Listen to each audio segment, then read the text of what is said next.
Course objectives. Number 1, define oxyhemoglobin dissociation curve, and it's important.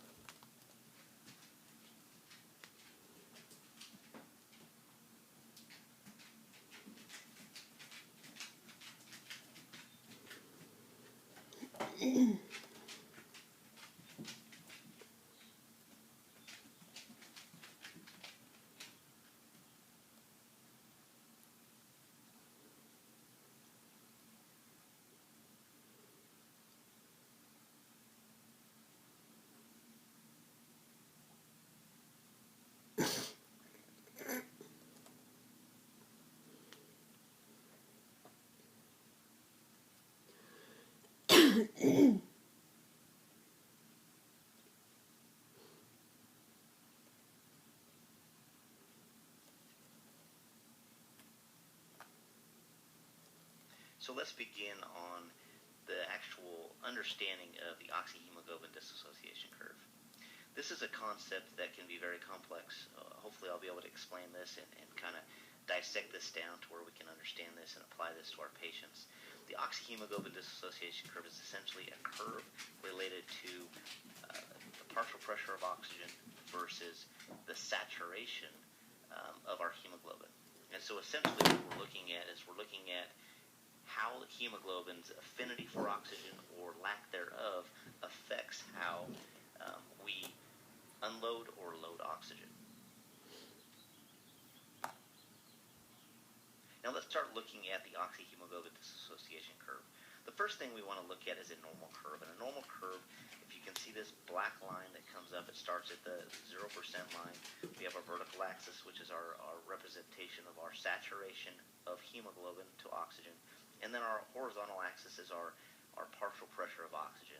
And if we drew a line straight across from the 80%, 82%, where would that intersect? And if we went down vertically from that, we would see that it would intersect around 60, 62 on our partial pressure of oxygen horizontal axis. So this is a normal curve. What's happening here and what we're looking for is what's the relationship as far as affinity for oxygen and hemoglobin. So our hemoglobin, we said in previous slides in the earlier modules 1 and 2, hemoglobin is a storage keeper of our oxygen. We learned that oxygen is dissolved in our plasma, only 2%, but we utilize those plasma stores for consistent oxygenation throughout our body. And that our hemoglobin are essentially our storage keepers of oxygen. Now we build up a lot of reserves. So a normal saturated hemoglobin is going to have a perfect affinity. It's going to pick up oxygen and it's going to dump off oxygen in normal relation. So if we need it, it's going to dump it off. If we don't need it, it's going to store it. And so there's a perfect affinity. It's got good pickup and good drop off. And so that is what a normal curve is. When we start dissecting the oxyhemoglobin dissociation curve, we're going to start looking at a left curve and a right curve and why that happens.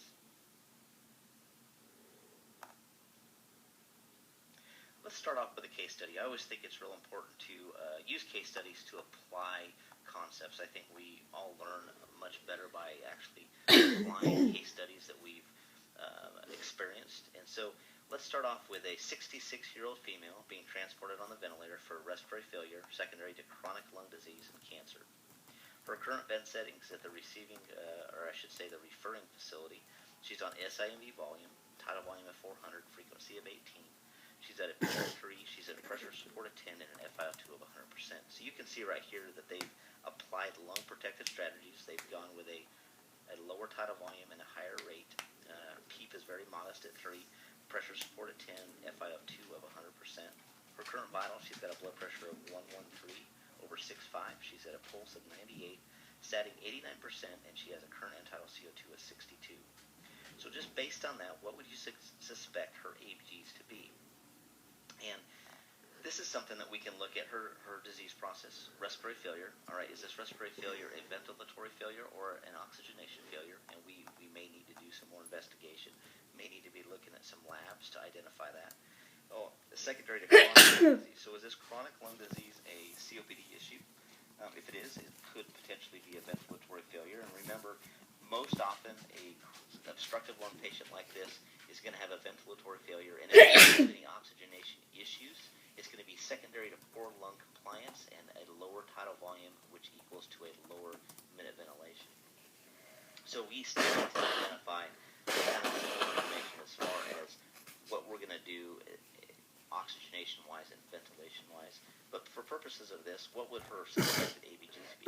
Well, we know that if it's an oxygenation and we're using anaerobic metabolism, if we burn through those reserves, we're actually going to build a lot of CO2, right? We've talked about that in Module 1 and 2. We're going to build CO2. Well, her end-tidal CO2 is 62. So if she's a chronic lung disease patient, she probably lives at a higher range already. So that's something that I would suspect. And her end-tidal CO2 is 62. So she's building acid. She has acid. So again, we know that the end-tidal CO2 is high. If the end-tidal CO2 is high, that means her CO2 levels are high, and that would automatically drop her pH.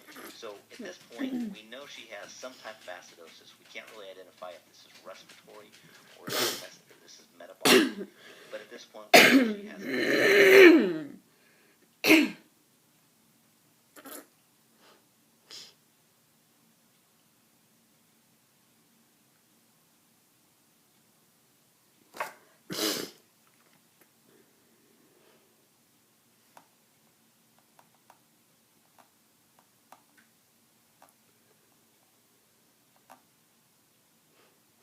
So now that we've looked at that case study, and we're gonna jump into a right shift on the oxyhemoglobin dissociation curve, and we'll come back to the case study.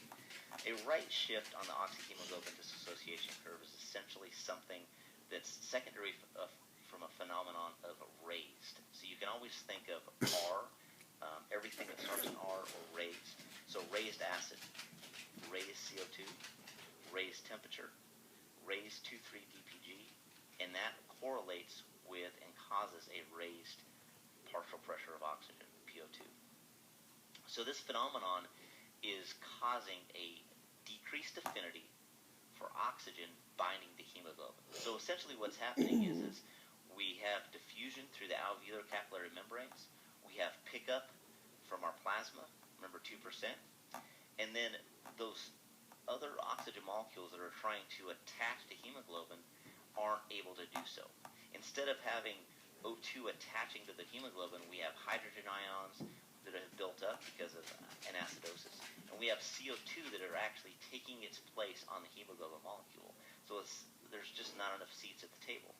So at this point, we have less of an affinity, and what happens is any O2 that tries to jump onto that hemoglobin molecule gets dumped off to the tissues. So our oxygen saturation in a right shift on the hemoglobin curve is going to be lower than normal because you don't have oxygen attaching to your hemoglobin. And your SaO2 is a measurement of saturation of oxygen to your hemoglobin. Then it's not going to be saturated fully, and you're going to have a lower oxygen saturation. But all those O2 molecules are going to be dumped to your tissues. So I said earlier in the module 1 or 2 that our lungs have a high concentration of oxygen. Our tissues, our legs, our calves, our dependent areas are very hypoxic. They have a very high concentration of CO2. They have a low concentration of oxygen. So in this phenomenon, you can see that your body is going to be dumping all those extra stores of oxygen to our tissues. So you're getting very high concentrations of oxygen dumped to your tissues, and you're going to have a higher partial pressure of oxygen, or PO2. So your PO2 is going to be through the roof. And this is where you look at your blood gas, and your patients have an acidosis, but their partial pressure of oxygen is 400. And you're like, wow, they're getting a lot of oxygen. Well, it's probably because they're in a right shift on the oxyhemoglobin dissociation curve. Their body is dumping off all those stores to the tissues, and you're getting great, excellent tissue oxygenation. So this, again, is a phenomenon of raised acid, right? Your acid is raised because you have an excess amount of CO2. There's other reasons why you build acid. Sodium, chloride is a strong. So those can play a big role in acid-base balance, and we'll kind of look at that further on in this module. Raised temperature. raised temperature is going to, a hyperthermic situation is going to cause your hemoglobin concentration to have less than of affinity to oxygen. Raised 2,3-DPG. 2,3-DPG is a molecule that is kind of floats along right next to the red blood cell. And you can always think of this as a crowbar. And so 2,3-DPG is a crowbar that pops off the O2 molecule off the hemoglobin so it can be used in the body. Well, if you have raised amounts of 2,3-DPG, you can think that all these crowbars are popping the O2 molecules off, and that's being dumped to the tissues. So why would somebody have a lot of 2,3-DPG? Well, there's multiple reasons. Athletes that train at high altitude, they're doing that to, number one, build their red blood cell count. But number two, by building the red blood cell count, they're also building their 2,3-DPG. And so they're able to utilize those O2 molecules very, very rapidly to dump them off to the tissues in very exertional exercise. Patients that are polycythemic, so our COPD patients are polycythemic. They build an abundance of red blood cells. They have more red blood cells because they have so much free CO2 floating around, and they need to be able to metabolize that. So COPD patients that live at a higher CO2 range, they're polycythemic, they have a higher red blood cell count, they're going to have a raised 2,3-DPG. People that live at high altitudes, if you're living in Denver, you're living in Arizona, the Navajo Nation, Chinle, Flagstaff, those areas that are 7,500, 7,800 feet elevation, those people that live at that altitude have a higher concentration of red blood cells, and they have a higher concentration of 2,3-DPG.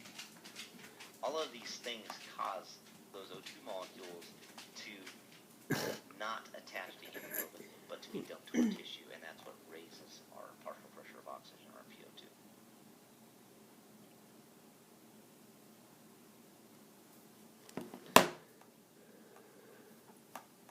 So a right shift continuing. There's two definitions that actually we need to understand and identify with a right shift. The first one is basically the definition that explains a right shift on a hemoglobin curve. Bohr effect. Bohr effect states that hemoglobin's oxygen binding affinity is inversely related to both the acidity and the concentration of CO2. So that basically explains if you have a buildup of CO2, you're going to have CO2 that attaches to the hemoglobin that takes the seat instead of oxygen. That causes your pH to drop, so that's acidity. And that directly affects the affinity for oxygen binding to hemoglobin. On the same token, when we discussed earlier, we've talked a lot about aerobic and anaerobic metabolism, and I've said many, many times that proper CO2 production is secondary to an aerobic state. You have to have oxygen, you have to have your glucose.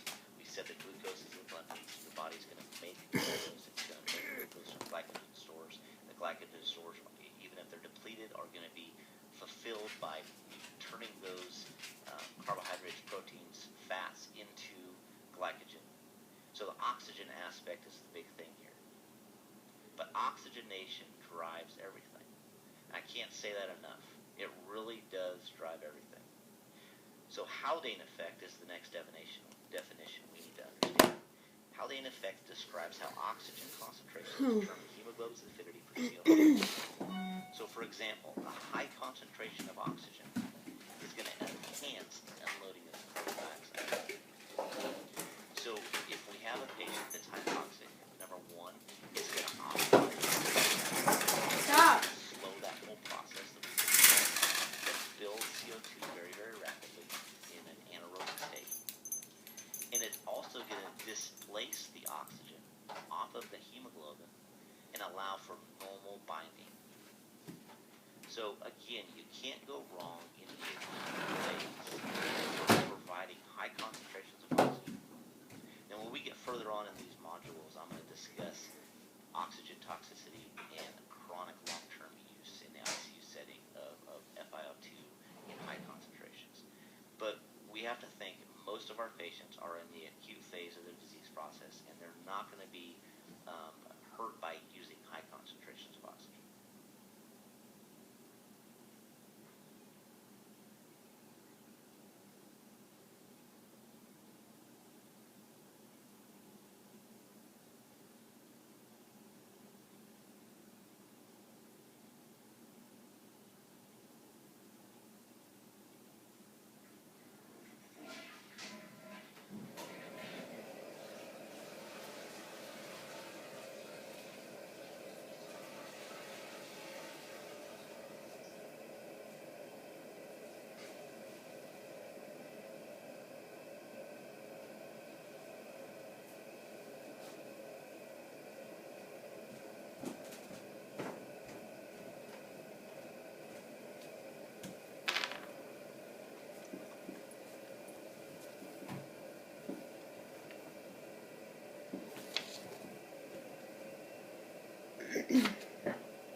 So now that we've looked at the right shift hemoglobin curve, let's go back to this case study.